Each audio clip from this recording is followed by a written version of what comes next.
और क्या गाजा में युद्ध हार जाएगा इजराइल? क्योंकि इजराइल से आई एक खबर ने दुनिया को चौंका दिया है। रिपोर्ट के मुताबिक गाजा में इजराइल के बहुत से सैनिकों की मौत हुई है और अब वहां सैनिकों की भारी कमी पड़ने लगी है। रिपोर्ट में यह भी दावा किया गया है कि इजराइल के नौजवान फौज में भर्ती नहीं होना चाहते।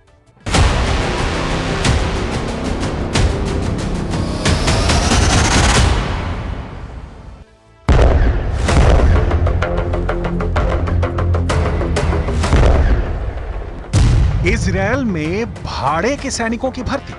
जब से दुनिया के सामने ये रिपोर्ट आई है, हर किसी की जुबान पर सिर्फ एक ही सवाल है। सवाल ये कि क्या गाजा युद्ध हार रहा है इजरायल?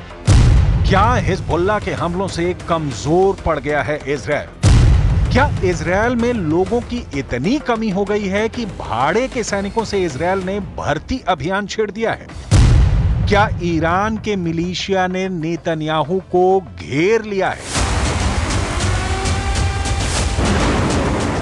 सभी सवालों के जवाब देंगे आपको, लेकिन सबसे पहले वो खबर जिसकी चर्चा दुनिया के हर देश के राष्ट्राध्यक्ष की जुबान पर है, जो खबर हर न्यूज़पेपर की हेडलाइन बनी हुई है कि नेतन्याहू की सेना कमजोर हो गई है, नेतन्याहू की सेना थक चुकी है, नेतन्याहू के सैनिक युद्ध करने लायक ही नहीं बचे।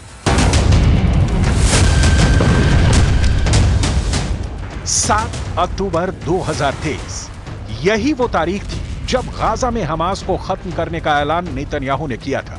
नेतन्याहू ने कहा था कि जब तक हमास जिंदा है, हम चैन से नहीं बैठेंगे। इस बात को 1 साल से ज्यादा वक्त गुजर चुका है और अब इसी जंग ने इजरायल की सेना के लिए बड़ी चुनौती खड़ी कर दी है।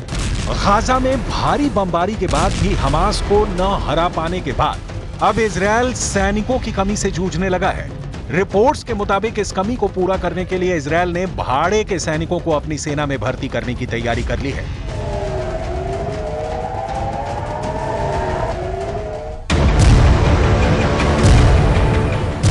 गाजा जंग लड़ते लड़ते इजरायली सेना के हौसले पस्त हो चुके हैं।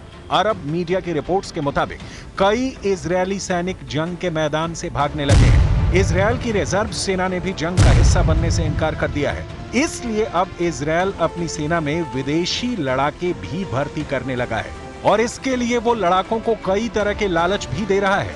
7 अक्टूबर के बाद से इजरायल के लगभग 12,000 सैनिक घायल हुए हैं और 783 सैनिक मारे गए हैं। जानकारों का दावा है कि मरने वाले सैनिकों की तादाद इससे और कहीं ज्यादा हो सकती है। रिपोर्ट्स के मुताबिक घायलों में 140 सैनिक ऐसे हैं जो अब कभी भी बिना सहारे के नहीं चल पाएंगे। बंदूक उठाओ, नागरिकता लो। विदेशी मीडिया के मुताबिक इजरायल अपनी फोर्स में भाड़े के सैनिकों को भर्ती करने के लिए तरह तरह की लालच भी दे रहा है। रिपोर्ट्स बताती हैं कि इजरायली सेना ने विदेशी सैनिकों की भर्ती के लिए नागरिकता का भी लालच दिया है। इजरायली अखबार हारेट्ज की रिपोर्ट के मुताबिक इजरायली सरकार ने एक भर्ती अभियान शुरू किया है, जिसके तहत अफ्रीकी शरणार्थियों को गाजा युद्ध में भेजने के बदले स्थायी नागरिकता की भी पेशकश की गई है। इजरायल की सेना इस वक्त लगभग 10,000 सैनिकों की कमी से जूझ रही है और इजरायली अधिकारियों को यह जिम्मेदारी दी गई है कि वो इस कमी को पूरा करें।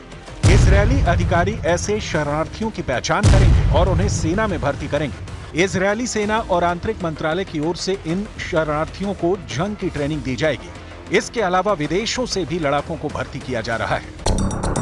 इजरायली अखबार हारेट्ज के मुताबिक इजरायल जर्मन खुफिया एजेंसी और दूसरे ग्रुप्स के साथ मिलकर अफगानिस्तान, लीबिया और सीरिया से जर्मनी आए शरणार्थियों को भाड़े के सैनिकों के रूप में भर्ती कर रहा है।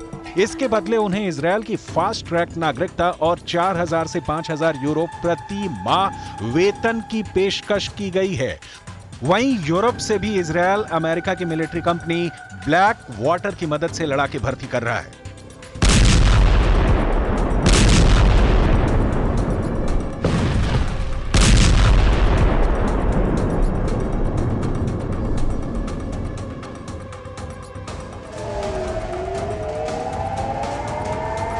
अब इस तस्वीर को देखिए। अभी 4 दिन पहले की यह खबर है जब आईडीएफ ने आधिकारिक तौर पर उत्तरी गाजा में मारे गए अपने सैनिकों के नाम और तस्वीरें जारी की। मारे गए सैनिकों में स्टाफ सार्जेंट और कार्ड्स, staff sergeant Niv Yair, staff sergeant Gary लाल यूरिकिमा, staff sergeant Ofir Eliyahu. Israel के ये सभी सैनिक केफिर ब्रिगेड की शिमशोन बटालियन के थे। गाजा से पहली बार ऐसी तस्वीरें आई हैं, ऐसा नहीं है। इजरायली फोर्स गाजा में हमास को नुकसान पहुंचा रही है तो हमास भी आईडीएफ को बख्श नहीं रहा है। हमास के फील्डर भी जगह जगह तैनात हैं। सवाल उठता है कि क्या वाकई इजरायली सेना को 1 साल के युद्ध में सैनिकों और हथियारों का भारी नुकसान हुआ है? विदेशी मीडिया की माने तो हाँ, इजरायल 1 साल में बहुत कमजोर हुआ है। 13 अप्रैल 2024 ये वो तारीख थी जब ईरान ने इजरायल पर 300 से ज्यादा किलर ड्रोन, क्रूज और बैलिस्टिक मिसाइलों से हमला बोला था। हालांकि अमेरिका भी इजरायल के साथ हमले का मुकाबला करने के लिए खड़ा था, लेकिन इजरायल की खुफिया एजेंसियां ये पता लगाने में नाकाम रहीं कि ईरान इतना बड़ा हमला करेगा। ईरान का हमला इजरायल की उम्मीद से बहुत बड़ा था। अमेरिका के F-15 लड़ाकू पायलटों ने ईरानी हमलों से मुकाबले के उस क्षणों को याद किया है। पायलटों ने बताया है कि ईरानी हमले के दौरान एक समय उनके पास फाइटर जेट में मिसाइलें खत्म हो गई, जिसके बाद उन्होंने बंदूकों का इस्तेमाल करना शुरू कर दिया था। अमेरिकी मीडिया को दिए एक इंटरव्यू में F-15 के पायलट ने बताया कि ईरानी हमले का सामना करते समय उनके पास हवा से हवा में मार करने वाली मिसाइलें खत्म हो गई, इसलिए उन्होंने फाइटर जेट में लगी बंदूकों से ड्रोन का मुकाबला किया। उन्हें इसकी उम्मीद नहीं थी जब लगा कि अब जान नहीं बचेगी।